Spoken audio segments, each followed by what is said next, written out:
I would love to own this business, but it's not available in many markets, unfortunately. But yeah, this business is crazy. Precision Door. It's a neighborly brand, so they do garage door repair and installation. It sounds like nobody like that would think of this business that doesn't hasn't looked at it would think like, yeah, you can be a multimillionaire in owning a garage door and repair and installation business, but the numbers don't lie. So yeah, this business, I like to show it whenever it's available for the right candidate if they're open to like service-based businesses. The problem is, like I mentioned, they do have bigger territories. They're pretty well established, so there aren't a ton of openings. But man, I advise my clients if there is an opening in your market, I would 100% at least go through start validation with them to learn more because it's such a good opportunity. But yeah, if you look at it, I mean, even like the royalties, like as your revenue increases, they decrease down to 2%, which is just really cool in my opinion, because it is built to scale. Like they want owners that are going to be a true CEO and scale it into the multiple millions. So they reward you as you scale by reducing those revenue or those royalties, which is nice. So, and when you look at the total investment range, I mean, from what I understand, it's closer to 250, 300. But the investment range compared to the potential is like you really don't see that in a lot of franchises. The potential ROI in this is pretty insane. So, garage doors, it's anything from installing new garage doors, like the new like battery controlled ones, like doing repairs. I mean, I don't know all the specific services, but springs that are broken or whatever it may be. I guess there's a lot of stuff that you can repair and fix on garage doors that I never even realized. So but you look at let's go down to the good part, the financial data. If you look at that, the average gross sales for the reporting units 5.28 million, with their high doing 36.8 million, which is it's just crazy. You don't see AUVs that high in almost any franchise.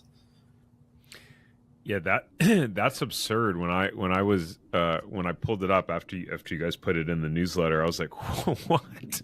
Yeah. That is crazy. Now the median is more representative of what's in the middle, but still 4.1 as the median, and 36.8 million as the actual highest gross sales. I mean, I am curious like how many territories that involves, but that is still absurd. Yeah.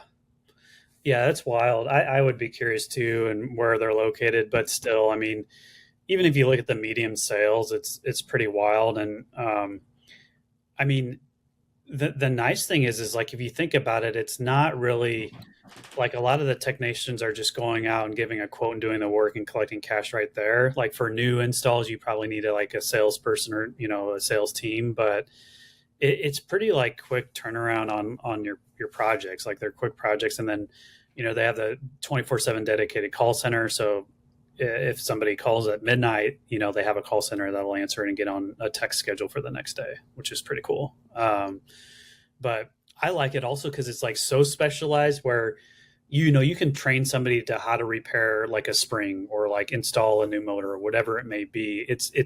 It's not like you're doing a full-blown custom like kitchen remodel where there's so many different moving parts. You got to get an electrician out and a plumber and all this other crap, and it's very aesthetic. This is more like you can train guys how to do this over and over and over again, and making that replicable process for your techs.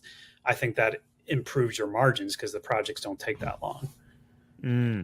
Yeah, that makes sense. You know what I'm saying? Sorry, go ahead. No, you go ahead. Well, yeah, I was just saying, what I'm saying, because like a project, it doesn't take that long for them to come and replace one of these, but they still charge $1,000 or whatever it may be. So it's a quick turnaround. You do like 3 or 4 of those in a day. I mean, that's a nice business. Oh yeah, that happens. That's a lot of service businesses. I remember something happened with our faucet where it like when I tried to turn it off and I guess the part just snapped, and then I called a plumber and literally like he was there for no longer than 30 minutes and it was like $350. The part was not that expensive of a part, but it was one of those bigger plumbing companies where they have all sorts of overhead and dispatch and so it's like everything is just more expensive, but it was just like, dude, you were here for literally less than 30 minutes. I think he was there for like 15 minutes. I was like, "You're done already?" He was like, "Yeah." I was like, "Oh." Yeah. He's like, "Yeah, your total would be like 347." I was like, "Roger that." Yeah. I mean, it's they're good businesses though. I mean, it's like, well, you got to get it fixed, and they come out and are responsive. I mean, you pay for the convenience in a way as well. True.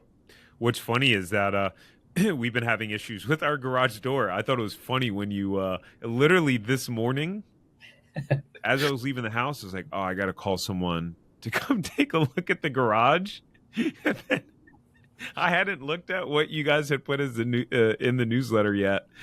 And then when I was taking a look to write my part, I was like, "Oh, that's so funny. What are the odds of that?" But we've been having Oh, issues where it's not closing. I don't know if the sensor is going bad, but I would adjust it and everything, and I'd try to close it like literally 7 times in a row. Keep saying that something blocking it. It's not, and I'd have to pull like the emergency red handle to like manual close it.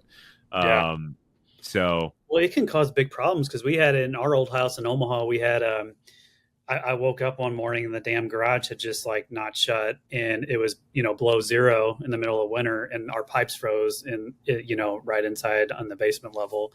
So it's like it can create huge issues. But so yeah, oh dang, yeah, then you're calling a restoration company. yeah, no, yeah. Then you're calling like three different companies. Dang.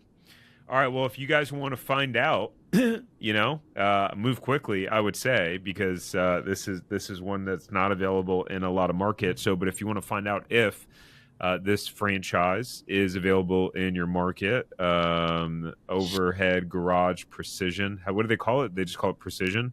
Precision door, but I don't know why it says overhead garage. I've been curious by that.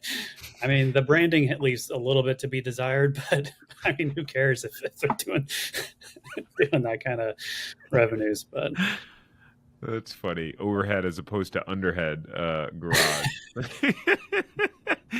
I guess there are some like lower anyways. All right, I'm done. Anyways, if you want to find out if this is available in your area, then you can go to franchiseempire.com/check territory. You can also see any and all franchises that are available in your area. Be able to set up a free call with either Kevin or Krista.